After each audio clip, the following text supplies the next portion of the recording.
right at the beginning you said you were pleased to serve as a special advisor to the Prime Minister and chair of policy at Downing Street and so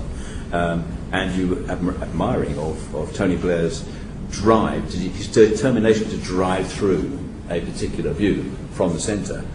In the process, of course, and it happened before as well as after, but particularly after, those forces in society which act as a kind of brake on willful Prime Ministers have all been diminished. I talk about the Cabinet, especially the Cabinet, the Civil Service, which has been got in line in a sense, I think, local government, which has been cut off at the knees, I think, trade unions, which equally so,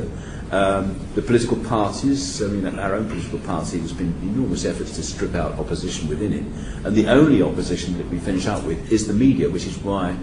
Tony Blair, and no doubt with your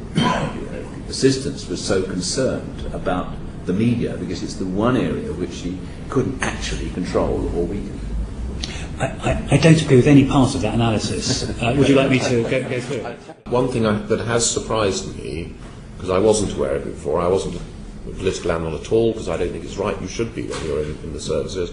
is I was surprised that Parliament doesn't have more power. It does seem to me that Parliament seems to have lost some of the power that I seem to remember from lectures way back in time it had, and the executive is able to have really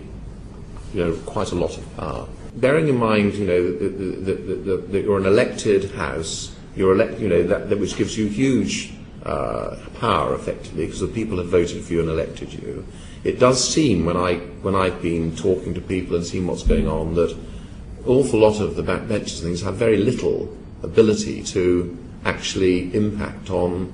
what is going on, and the ability of the House sometimes to call the government to account,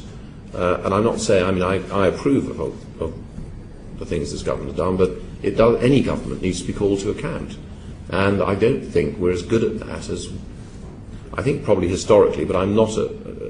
very knowledgeable in this as you are, Mr. Chairman, but I don't think it has the same ability to do that as it used to, and I think that is very dangerous if we lose that ability, and I think we need to look very carefully at how that can be done in the future.